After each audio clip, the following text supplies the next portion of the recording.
I was handing out leaflets the other day in Stockport, and a woman pastor came up to me, and I know that's got begs questions of its own, but I was talking to her, and she was saying, "Oh yeah, I know where you are now." She said, you want to do youth work. That's what you should be doing. Get young people in. You know, that's what you really need. And she said, we did one, and it was great. We absolutely filled the place. She said, and they were all unchurched, which is religious lingo for unrepentant, right? So you get all these unrepentant people into your building, and she said, it was great. It just absolutely filled up.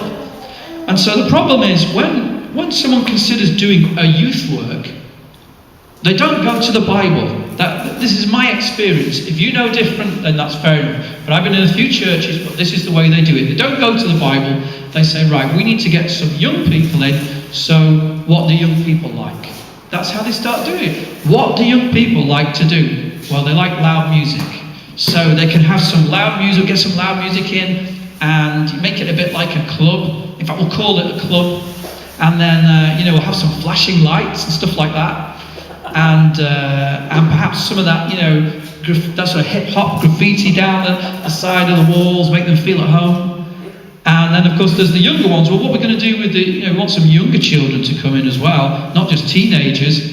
So they like video games, computer games. We'll get some of those in. And for the really young ones, loads of sweets. They can have sweets. And do you know what happens? It fills up. The church fills up, and everyone thinks this is great. And then they say, well, we've got to justify doing all this, so we'll have a 10-minute God slot. That's what they call it, okay? A God slot, where someone comes on and says something about God. But I am amazed at what a low opinion people have of young people. Because they say, well, we can't challenge them, we can't give them the gospel, and we can't have anything too difficult because they won't understand it, so we'll just do something kind of really simple, level, Many of these young people, you look at the work that they're doing at school, they're doing quite complicated things. And I knew a girl who was a student, and she had the Steve Chalk Student's Bible, which is a kind of dumbed-down Bible, okay? And this was her Bible. Her mother and father were both Christians. They were Methodist ministers. She'd been brought up in the church, and this is what they'd given her to study. Okay, this sort of dumbed-down Bible, and she just started at university. And do you know what she's doing at university? A degree in English. So she's studying at university. She's studying Chaucer and Shakespeare, and looking even into Anglo-Saxon language and seeing the roots of words. And in the church, she's studying the Bible for dummies. There's no respect there for what young people are capable of. They can be challenged. They can be spoken to in this way. In fact, they need to be. But they don't do that. What they do is they present them with something that they will like, something that will draw them in. And I understand the difficulty. If you've got a church, you want people to come in. You want people to come and to hear teaching from the Bible and all the rest of it. But this is too much of a compromise. It really is. And this is what typically happens. You'll have those young people in your building for 5 to 6 years, something like that, and then they'll leave. And that will be it. They'll go, and you'll say, what did we do wrong? Well, what you did wrong was you spent 5 or 6 years whetting their appetite for the things of the world. That's what you did. You primed them to enjoy and indulge their flesh. Stuffing their face with sweets and listening to loud music. And I've heard things that would terrify you that have taken place in these things. From pastors and elders, I've heard about people smoking on the premises, drinking alcohol on the premises, fornicating on the premises. It's appalling. Why? Because you filled the building with unrepentant young people who are not seeking God.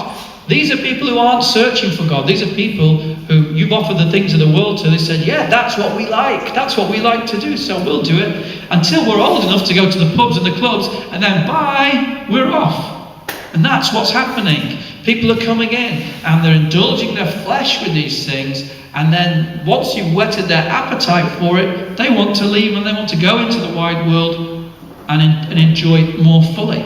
And so that's what's happening. And just to make sure you can see it's not just my opinion about this. This is a real serious problem. Let me give you some statistics. These statistics are from America, from the United States, but they say what happens in America today happens in the UK tomorrow. So I don't doubt that there is a similarity here between our own country and the United States. Okay, it says this: between 64 and 94% of Christian teens leave their church within a few years of graduating high school. Okay, between 64 and 94%. Just let that sink in. Right, 85% of evangelical teens leave before 18. So that's 85% of teenagers in a church which is supposed to be evangelistic, right? Goes out, takes the gospel, preaches from the Bible. Right, in Canada, it's 97% of young people, and this is not an atheist study or anything like that. This is done by a Pentecostal church in Canada. They did this study. So this is Pentecostal churches, right? These are the churches that have got, the Hillsongs and the projectors and all the modern kind of things. Right, in Canada, 97% of young people disconnect or don't bother to connect with the modern Pentecostal church. And that's incredible. That's almost 100%. Young people, if they're in it, they disconnect. That's their own phrase, by the way. They disconnect, they stop coming, they don't want to have anything to do with it, or they don't even bother to connect.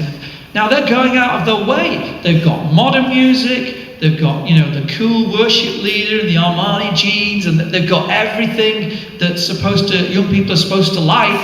Young people are just totally turned off by it, saying, we don't want this. It used to be, a long time ago, used to be that your parents went to the old-fashioned church that sung the hymns and had the serious Bible studies, and the teenagers, their sons and their daughters, they wanted to go to the church where everyone's being prayed for and they're falling over and it's all experience and stuff like that. But it's not like that now.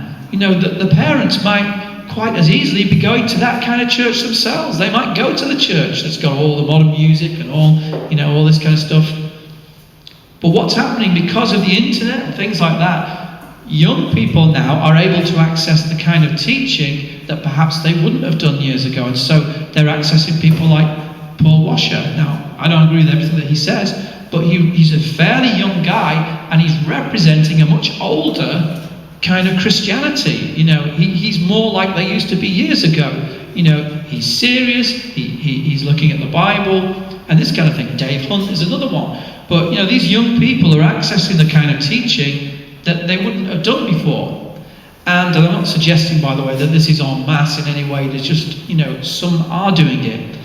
And these people, these teachers, are name droppers. So they're dropping names like Wesley and Spurgeon and so on.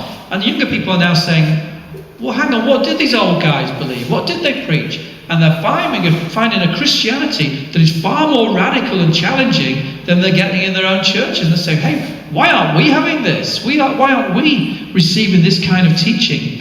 And they're saying to themselves, look, we don't care really whether our worship leader is cool or not. We want to know, what does he know about the Bible?